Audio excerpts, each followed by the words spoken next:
fair to say we're not at risk of the 500 threshold, but hopefully we all learn something.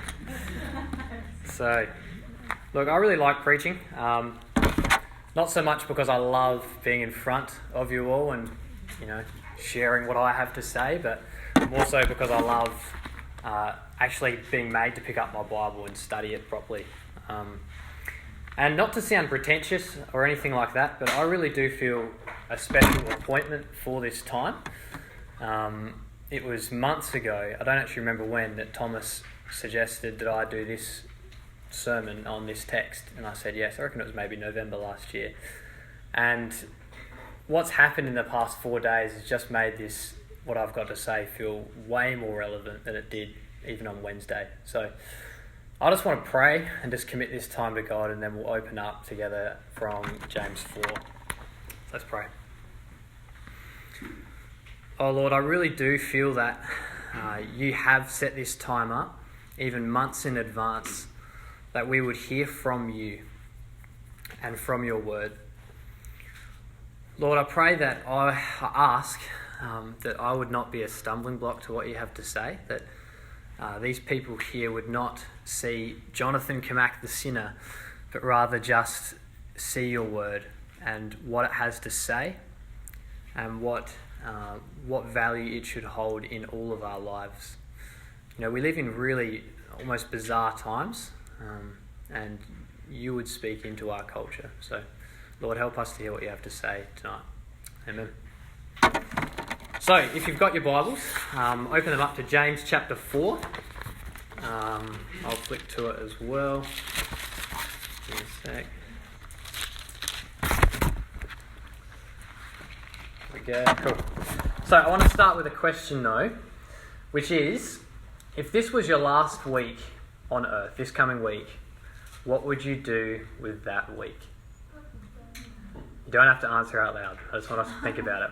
Okay, so if this was your last week, so we're talking next Sunday night, you go to bed and you don't wake up, what would you do with your Monday to Sunday? Just have a think. Would you catch up with family or friends? What conversations would you like to have with them? How would you spend your money? Maybe you'd like to go away on a vacation somewhere that you've always wanted to go to. How would you spend your time? Would you get up earlier in the mornings to fit in more into your days? What regrets, I wonder, if anyone's had any, you don't share it, don't feel like you have to, but what regrets do you already have about your life? Do you look at and go, man, I wish I'd done this better? What legacy would you want to leave as a result of your life? What I love, we could spend the whole time talking about that sort of question, but what I love about that sort of question is that it highlights the things that we love and we value and the things that perhaps even we hold on to when we shouldn't. I posed this question to a bunch of year 5s to 7s at OSH during the week. I love asking these sort of questions to kids because they sort of just blurt stuff out. And this one girl in year 6 said back to me, straight away I said, if you were to die this week, what would you do with your week? She said, I'd stab all of my enemies. I said, wow, regardless of whether you were going to die at the end of the week, you probably would have died at the end of the week for doing that. So I thought, wow, that was very quick. A lot of the boys made reference to food and not coming to school and not listening to their parents and that sort of thing. It highlighted what they love and what they value is sort of what I'm getting at. And it's true of us. If we had an honest think about that, what would we actually do? The fact is, you are not guaranteed this week.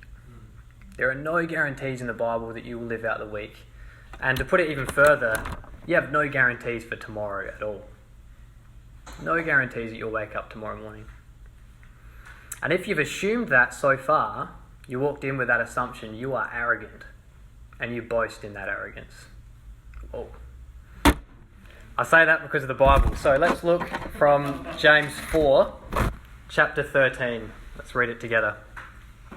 It's quite a full-on passage. It says this, "Come now, you who say, today or tomorrow we will go into such and such a town and spend a year there and trade and make a profit.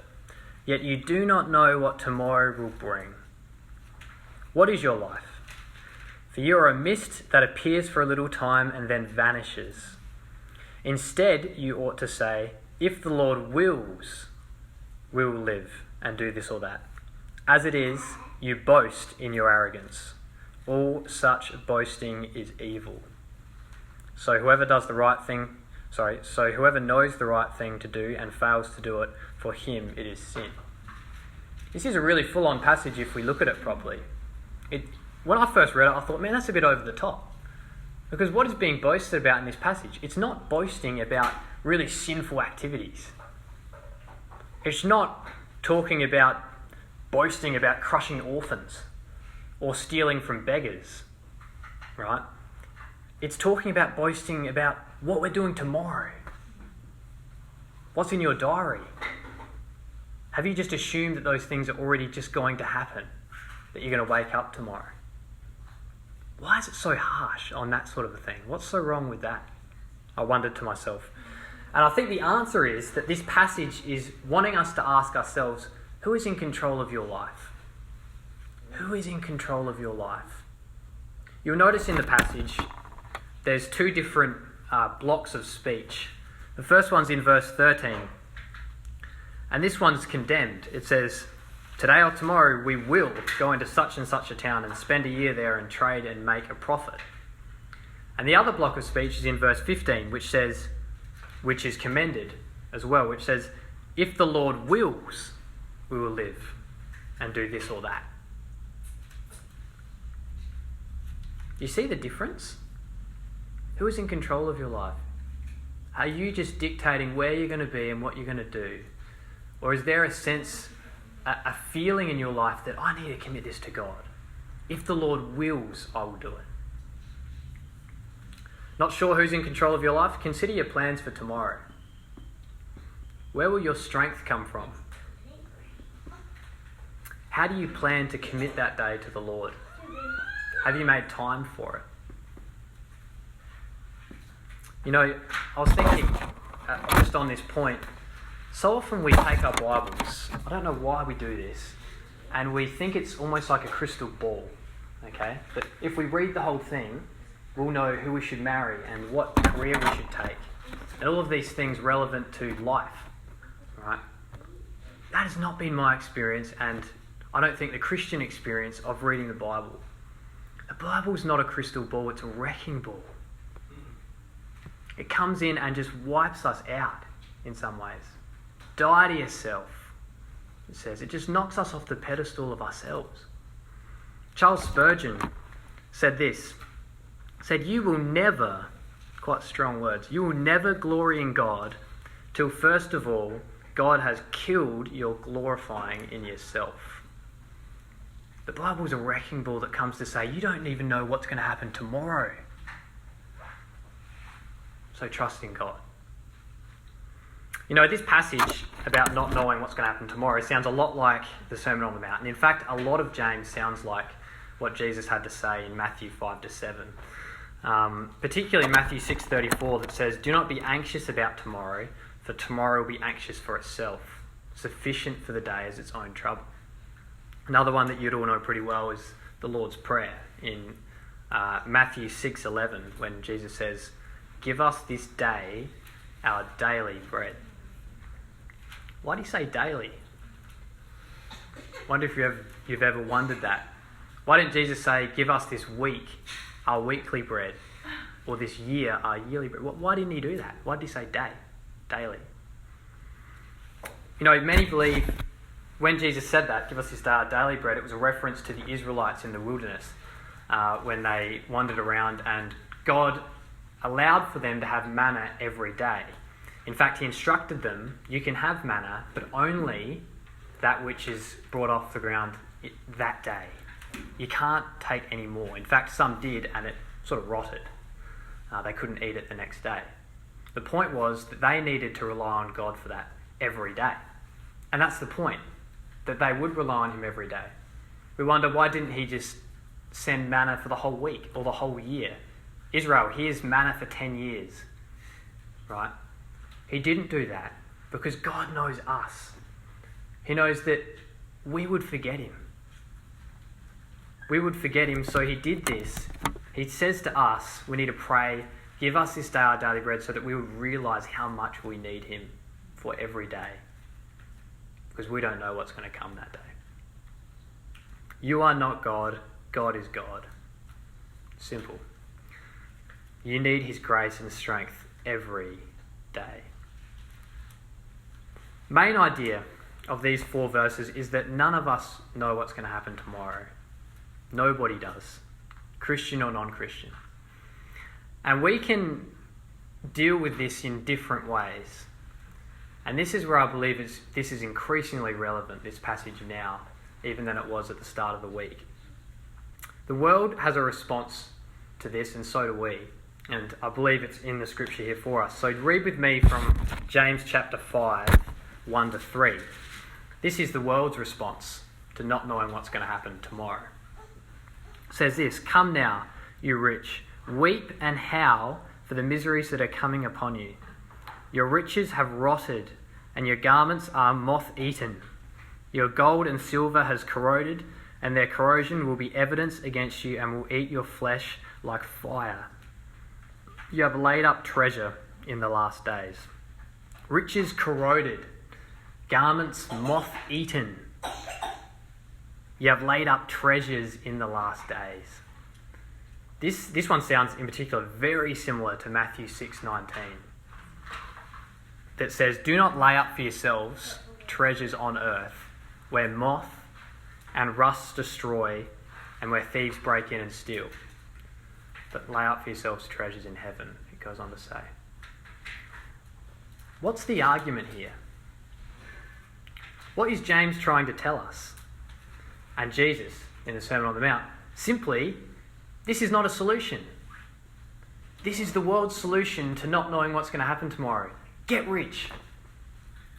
And the Bible tells us, eventually they'll fade, they'll corrode, your clothes will be moth-eaten. This is not a solution. This is not a good solution. The uncertainty of tomorrow cannot be guaranteed today, because we don't know what's going to happen tomorrow. And this just continues in Matthew 5, 4 to 6. It says this, "Behold, the wages of the labourers who mowed your fields, which you kept back by fraud, are crying out against you. And the cries of the harvesters have reached the ears of the Lord of hosts. You have lived on the earth in luxury and in self-indulgence. You have fattened your heart in day of slaughter. You have condemned and murdered the righteous person. He does not resist you." Essentially what this is doing, long story short, is painting for us a picture of a worldly person. Okay, I don't think James was talking about a person, but the worldly person who used his work. It mentions that someone was mowing his fields. Used his money, it mentions gold and silver. His status as the boss, he uses that to misuse his workers. His time and his food, self-indulgence and luxury, all for one thing, himself. To further one agenda, himself. When I read it though, I found really interesting the verse that says, "You have fattened your hearts in a day of slaughter." This is some powerful imagery. It's actually horrible imagery. Not a horrible use of imagery, but a horrible picture. And it's meant to be. It was yesterday we were having a discussion in the car on the way to Parkrun about chicken run. And how Mr. and Mrs. Tweedy give extra feed to the chickens.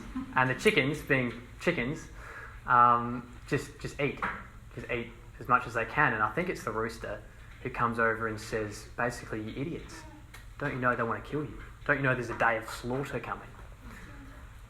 I think possibly the better picture for this is about a cow eating before a slaughter or something like that. The point is, there is a day of slaughter coming. And people are fattening their hearts in preparation for that day. That is a horrible image. But when I read it, I thought, man, what is a fattened heart? It doesn't say fattened stomachs. This isn't about being fat. It's a fattened heart. What is that? And I was reminded of Luke chapter 12. You can flip there with me if you want. Verses 16 to 21. It's just almost the exact same story that Jesus told, which is the parable of the rich fool. Some say the rich young fool. It says, and he told them a parable, so a made-up story to make a point, saying, the land of a rich man produced plentifully, and he thought to himself, what shall I do? For I have nowhere to store my crops. And he said, I will do this. I will tear down my barns and build larger ones, and there I will store all my grain and my goods. And I will say to my soul, soul, you have ample goods laid up for many years. Relax, eat, drink, be merry. But God said to him, fool,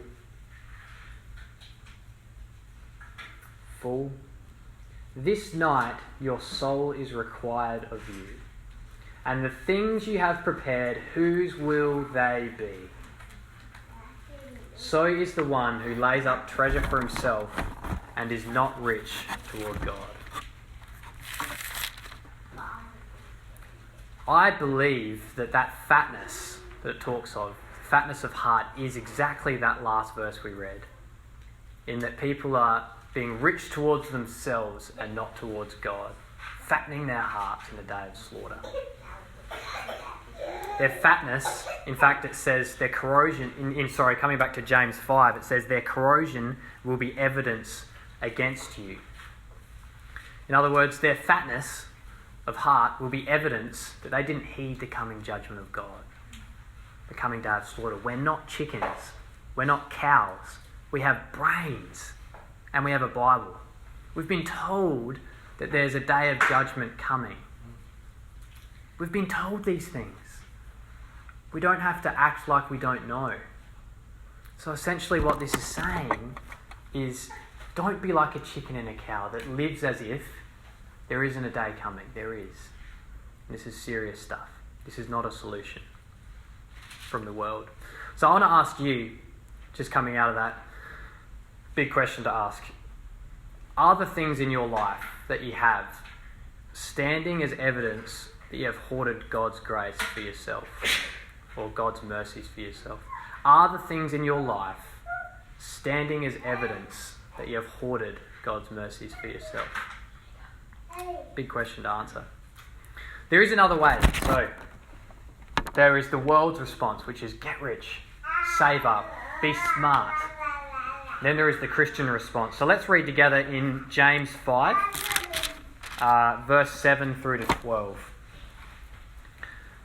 I believe this is the Christian response to not knowing what tomorrow will hold. It says this: be patient, therefore, brothers, until the coming of the Lord. See how the farmer waits for the precious fruit of the earth, being patient about it until it receives the early and the late rains. You also be patient. Establish your hearts, for the coming of the Lord is at hand. Do not grumble against one another, brothers, so that you may not be judged. Behold, the judge is standing at the door. As an example of suffering and patience, brothers, take the prophets who spoke in the name of the Lord. Behold, we consider those blessed who remain steadfast. You have heard of the steadfastness of Job, and you have seen the purpose of the Lord, how the Lord is compassionate and merciful. But above all, my brothers, do not swear, either by heaven or by earth or by any other oath, but let your yes be yes and your no be no, so that you may not fall under condemnation. So in the worldly response, we had this idea of fastening our hearts. So building up treasures for ourselves and not being rich toward God. In here it says, instead, establish your hearts, for the coming of the Lord is at hand. What does it mean to establish our hearts? Again, from Matthew 6, it's coming up a lot. Jesus says, where your treasure is, there your hearts will be also. So we could almost re-say that and say, instead, establish your treasures, for the coming of the Lord is at hand. The question now is, what should we treasure? What treasures should we establish? And I think it tells us in the passage there. I just want to read from verse 8 again. See if you pick it up. It says, you also be patient. Establish your hearts, for the coming of the Lord is at hand. Do not grumble against one another, brothers, so that you may not be judged. Behold, the judge is standing at the door. You know, the first time I read that, I thought, why was that put in there? Verse 9. It all seems to make so much sense and to flow so well until that's there. It says, be patient. See how the farmer waits for the precious fruit. You also be patient. Establish your hearts, and then seemingly out of nowhere, do not grumble against one another, brothers, so that you may not be judged. Behold, the judge is standing at the door. Where did that come from? Why the sudden mention of not grumbling? What has that got to do with any of this? I think this is just a crazy practical, forceful way of telling us what we should treasure, which is grace. Cherish grace. Show grace to one another. By showing grace, we show that we treasure grace, God's grace. You know, when we believe that God died for us, God in the flesh, as Jesus Christ, came to earth, never done a thing wrong, totally righteous, didn't deserve death, came and died for us, completely undeserving. Like, we didn't deserve a bit of what he gave, like not a millimetre. It says in Romans, even while we were enemies, he came and did this for us. We weren't even like friends. We were enemies. He came and died for us so that we might have access to God. When you believe that, that becomes a real treasure. Well, at least it should. And if it doesn't, it is a shame on us that we don't treasure that. Because the way we show we treasure that is we show grace to others. And I think that's exactly why it said, do not grumble against one another, brothers, so that you might not be judged. I don't think it's saying you don't have reasonable grounds to grumble. I think, in fact, probably it's saying you do.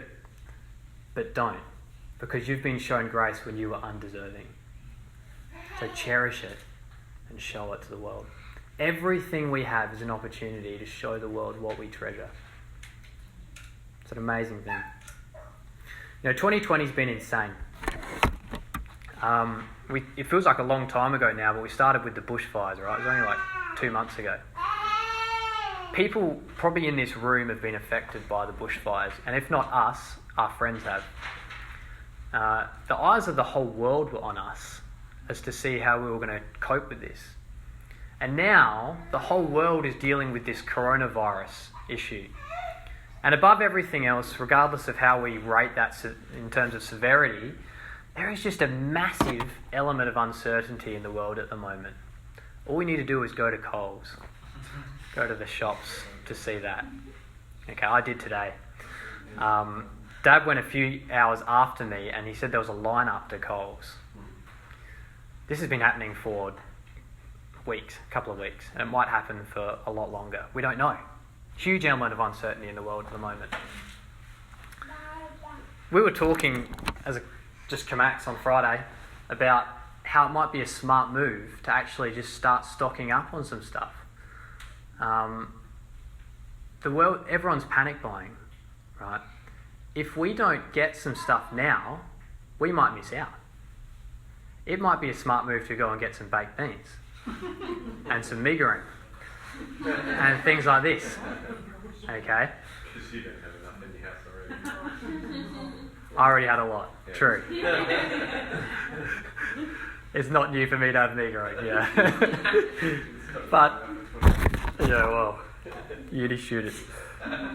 It is a shame on the Camac family if we fail to give what we have if we see someone in need. In fact, I think Jesus would say to us, weep and howl for what you've done. If we store up these goods and fail to give it out, should that happen? Should we see someone in need? Should our neighbour be in need and we have in abundance in the shed? Shame on us. Shame on me if I don't give someone a packet of meagering who's starving. Sounds stupid, right? It sounds like as if that's going to happen, but it very well could. We're in a time when we are just so uncertain. Who knows? Surely someone in Aldinga is in need, or might be in need soon. Wouldn't it be great if we as a church, as far as I know, every morning service at church, we have that can collection for non-perishables. Do we have it here? No. But we do take stuff to the morning service. Yeah. West Care. Wouldn't it be great at this time of such uncertainty if next week at the morning service we just filled the table with baked beans and 2-minute noodles and pasta, toilet paper, if you can get your hands on some. Wouldn't it be great if we just gave in abundance in a time when people are looking for these things, to say the church has provided for these people? Wouldn't it be great for Thomas and Joe to be able to say to them, it's all paid, you can go? Wouldn't that be awesome? What a time to be alive, to be a Christian in the 21st century. I really mean that. What a time to be alive. People are working out where their treasures are at the moment. We've had no sport for the past week or however long. People are realising, man, what am I going to do with my life? I treasure sport so much. What do I do? That's partly a shame on me. What am I going to do? And we just have an opportunity at the moment to show the world where our treasure is. It says, establish your hearts. I think we could very easily put, establish your hearts in God's grace, so as to show grace and be a means of grace for the world. It's a big challenge. Just as we close, I want to mention how much I love the mention of Job in this passage. It said, behold, we consider from verse 11, those blessed who remain steadfast. You have heard of the steadfastness of Job, and you have seen the purpose of the Lord, how the Lord is compassionate and merciful. I think most of us would know the story of Job, but his life was just flipped completely upside down.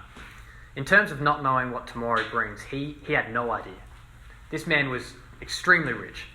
I read his story just earlier today. He had thousands of livestock and different things, and his reputation was amazing.